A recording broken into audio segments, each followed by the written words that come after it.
Gang, I hate liars. I'm not gonna lie to you. The one thing you don't do to me is lie.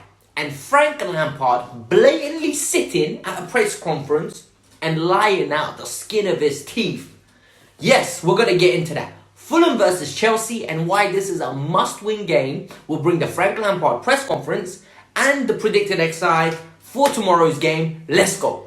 I never thought I was going to say this, but Fulham could actually help Frank Lampard lose his job.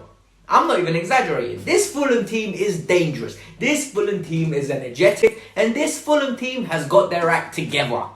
And yet, I am petrified of this game tomorrow. They're meant to be a relegation battling team. But I'm scared if we'll even get the 3 points. Madness. But before we get into the press conference and the predicted XI and why Frank Lampard lied, hit the like button, subscribe to the channel and comment below. Do you think it is acceptable to be sitting out there on a press conference with your chest out and lying to the general public? Because the thing that he done was lie. The press conference started like this. He spoke about N'Golo Kante is the only one out. Everyone else is fully fit. Kepa's fit. Christensen's fit. And this is a good sign. Look, Reece is back in the squad and it's important that he plays for me tomorrow. There's no if, there's no muts, there's no babies. Do I have interest in it? Yes, I do. I put him on my fantasy team. But more importantly, guys, he needs to play because we're going to need to be at our tip-top shape because 3 points are integral. No word of an exaggeration. Finally, let's get into this lying part. Alright, so we all know the deal about Fikayo Tomori going on loan, right? We all know about Fikayo Tomori leaving. Yet, Fabrizio Romano reports that Chelsea are willing to sell the player. Chelsea are willing to sell him for £30 million if AC Milan want to do it. AC Milan want to pay 27 million euros with an option to buy in that loan. So, if they want to buy him at the end of the year, 27 million. But Chelsea said, give us £30 million, that's around 35 million euros, and he's all yours. Listen, Frank is lying out the skin of his teeth because he said this. I see Fikayo Tomori has a big future at Chelsea. Nonsense.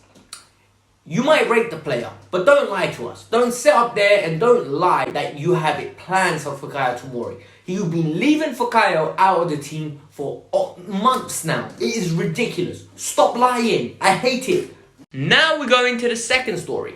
The players are not allowed to high-five anymore. Personally, I think this is right. I think it's going to be difficult to control the players. And Frank is right. They've put measures in training where they're not allowed to high-five. It's almost like everything's toned down. And I think it's responsible of the football authorities to do this. We are in a pandemic. Life isn't great. So we have to be responsible. We have to be smart. And at the end of the day, whether you believe in it or don't, it doesn't matter.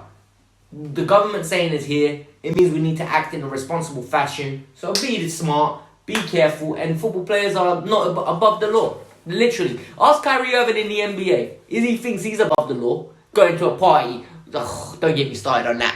Frank Lampard was very complimentary on Fulham and Scotty Parker. And I'm not going to lie to you, I respect it because Scott Parker has really went above expectations and has been overachieving in my opinion. I watched that first game of the season against Arsenal. They got piped. They got hammered. They got smashed. Literally, it was absolutely battery.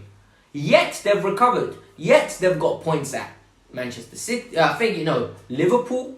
I know that they've got points of a lot of big teams this year. In the sense that they've parked the bus and they hit teams on a break. They've been expansive and they play a nice style of football. I'm not going to lie. I think it's very courageous how they play. And so does Frank. Frank respects it and I'm not going to lie. It's going to be a hard game. Very hard game. Before we get started, listen to me. Listen to me real good. Real good. Real good. Hit the like button. Subscribe to the channel. See you guys later. Let's keep it moving. In goal, it needs to be Mendy. Way too much pressure is being put on Edouard Mendy. And I don't see why it's warranted. The guy needs to be in goal. He needs to be backed and supported.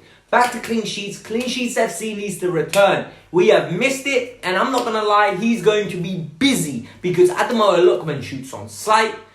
Cavallero is a decent player. And that guy with a double-barreled name, Reed, he's a bad boy as well. It's going to be a lot of pot shots. The defense really picks itself, doesn't it? Like, realistically speaking, if you think about it, the defense really picks itself. You got Ben Chilwell at left back. You got a nice rest against Morecambe the other day, so he's got a week of just chilling, putting his feet up, ready to play for this game. You're going to have Thiago Silva and Kurt Zouma that both start the game, and both are going to be phenomenal. We need to rate them, we need to respect them. They've been fantastic this season. Right back is the big question. But for me, there's only one winner.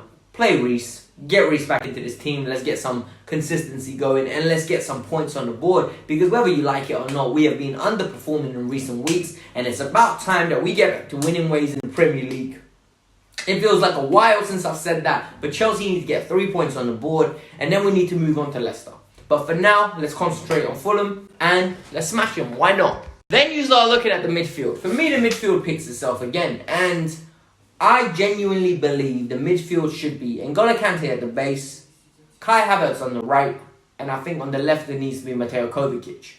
Personally, Mason Mount needs a rest. I don't think Mason Mount warrants a starting place in this first 11. I like the player, but I think his form in recent weeks has been poor.